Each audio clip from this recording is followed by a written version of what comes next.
கர்த்தருடைய நாமத்தில் உங்களை மகிழ்ச்சியோடு வாழ்த்துகிறேன். கர்த்தர் உங்களோடு உங்களை ஆசீர்வதிப்பாராக. சீர்வருவோம், சிகரந்தோடும்.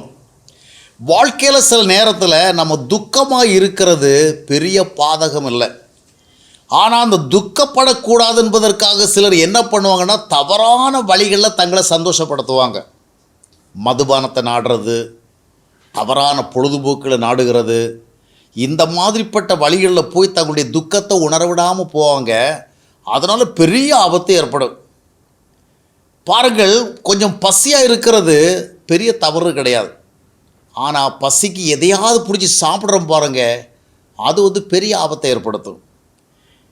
எதற்காக இதை சொல்லுகிறேன்னா, நாம் அபிஷேகத்தை பெறாமல் இருந்தால், ஆவியை பெறாமல் இருந்தால் பாவத்தை ஜெயிக்க முடியாது, பரிசுத்தமாக வாழ முடியாது.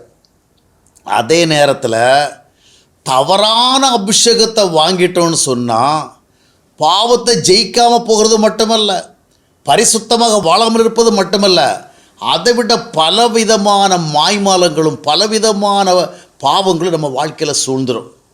நாம் பாவம் செய்தாலும் அந்த பாவத்தை உணர மாட்டோம். நம்ம பரிசுத்தமாக வாழாமல் இருந்தாலும் அந்த பரிசுத்தமாக வாழவில்லை என்கிற உணர்வு நமக்கு ஏற்படாது.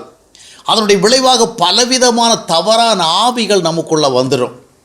ஏன் இதை சொல்லிகிட்டு இருக்கிறேன்னா, இன்றைக்கி நிறைய இடங்களில் நிறைய ஊழியக்காரங்க செய்கிற ஊழியம் எதுவென்றால், கர்த்தருக்கு ஏற்றபடியாக அவர்களை வாழ்வதற்கு வழிகாட்டுறதில்லை. அப்போஸ்தலன் பவுல் கொலோசியர் 1:20 சொன்னபடி எந்த மனுஷனையும் தேறினவனாக நிறுத்துகிறதுக்கு என்ன செய்கிறார், அதை செய்கிறதில்ல. செல்லுகின்ற இடமெல்லாம் அபிஷேகத்தை கொடுக்கிறது, வல்லமையை கொடுக்கிறது, தீர்க்க தரிசன உரை, இந்த மாதிரி காரியங்களை செய்கிறதுனால நிறைய பேருக்கு என்ன எண்ணம்னா, இவர் வழியாக நமக்கு அபிஷேகம் கிடைக்கும், வல்லமை கிடைக்கும், நாம் கொஞ்சம் பவர்ஃபுல்லாக இருக்கலாம். இதனுடைய விளைவு என்னவென்றால், இன்றைக்கு அபிஷேகத்தை கொடுக்கிற, வல்லமையை கொடுக்கிற பெரும்பாலான ஊழியர்கள் தவறான ஆவிகளினால் நடத்தப்படுகிறார்கள். வஞ்சிக்கிற ஆவிகளினால் வஞ்சிக்கப்பட்டவர்களாக இருக்கிறார்கள்.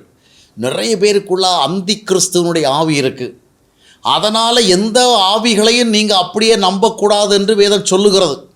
1 யோவான் 4ஆம் அத்தியாயத்தினுடைய 1ஆம் வசனம் வாசித்து பார்க்கும் பொழுது, எந்த ஆவியை நீங்கள் அப்படியே நம்பிடக்கூடாது, அது தேவனிடத்திலிருந்து வந்ததா என்பதை நம்ம ஆராய்ந்து பார்க்கணும். உண்மையான அபிஷேகங்கிறது ஏதோ ஒரு ஊழியக்காரர் நமக்கு தருகிறதல்ல. உண்மையான வல்லமை என்பது ஏதோ ஒரு ஊழியக்காரர் தருகிறதல்ல.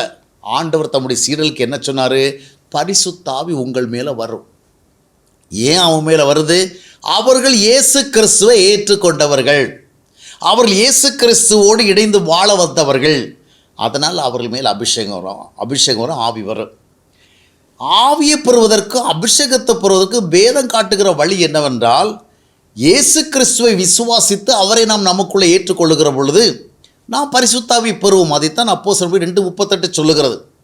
அதற்கு பதிலாக நம்முடைய சபைகளிலோ, நம்முடைய ஜெபக்கூட்டங்களிலோ, பிற கூட்டங்களிலோ ஊழியக்காரர்கள் அவர்கள் பலவிதமான சத்தங்களை எழுப்பி, பலவிதமான கோஷங்களை இட்டு, பெற்றுக்கொள்ளுங்கள், ரிசீவ் என்று சொல்லி கொடுக்கிற அந்த அபிஷேகம் முறையானதல்ல. நாம் மனிதர்களிடத்திலிருந்து அபிஷேகத்தை பெறக்கூடாது, மனிதர்களிடத்திலிருந்து வல்லமை பெறக்கூடாது. ஏன்னா ஆண்டவரே நமக்கு வல்லமை தருவதற்கு ஆயத்தமாக இருக்கிறாரே, ஆண்டவரே நமக்கு அபிஷேகம் தருவதற்கு ஆயத்தமாக இருக்கிறாரே. நாம் ஏன் மனிதர்களிடத்திலே அபிஷேகத்தை கேட்கிறோம்? ஆண்டவரை ஏற்றுக்கொள்ளுகின்ற பொழுது நாம் கர்த்தருக்குள்ளாக நாம் தேவாவியை பெறுகிறோம் என்று வேதம் சொல்லுகிறோம். எபேசியர் 1ஆம் அத்தியாயம் 13ஆம் வசனத்தை வாசித்து பாருங்கள். அப்போஸ்தலர் 2:38 வாசித்து பாருங்கள். நாம் தேவ ஆவியால் முத்திரையிடப்படுவோம். ஏதோ ஒரு விசையை உணர்வதற்காக, ஏதோ ஒரு வல்லமை உணர்வதற்காக நாம் தவறான ஆவிகளுடைய கண்ணிகளில் விழுந்து விடக்கூடாது. இன்றைக்கி அநேகர் இடத்துல தவறான ஆவிகள் வந்திருக்கிறது, தவறான அபிஷேகங்கள் வந்திருக்கிறது. அது அவர்களை பரிசுத்தமாக வாழ வைக்கவில்லை, அது அவர்களை தேவனுக்கு பிரியமாக வாழ வைக்கவில்லை. அது அவர்களுடைய அமைதியும் கெடுக்கிறது, அவர்களை மாய்மாலர்களாக மாற்றுகிறது, தேவனுக்கு எதிரானவர்களாக மாற்றுகிறது, பாவத்தை குறித்த உணர்வற்றவர்களாக மாறுகிறது, அவர்களை பரிசுத்தத்தை எதிராக வாழ்களோ மாற்றுகிறது. எனவே இவ்விதமான அபிஷேகங்களுக்கு எச்சரிக்கையாக இருங்கள், இவ்விதமான வல்லமை கொண்டுவர்களும் எச்சரிக்கையாக இருங்கள். பரிசுத்தாய் உங்கள் மேல் வரும், அப்பொழுது நீங்கள் பலமடைவீர்கள் என்ற வேத வார்த்தையின்படி கிறிஸ்துவிடத்தில் அபிஷேகத்தை எதிர்பாருங்கள், வல்லமை எதிர்பாருங்கள், அக்கினி எதிர்பாருங்கள். அதுதான் உங்களை உண்மையான ஆவிக்குரிய வாழ்க்கையை வழி நடத்தி ஆசீர்வதிக்கும்.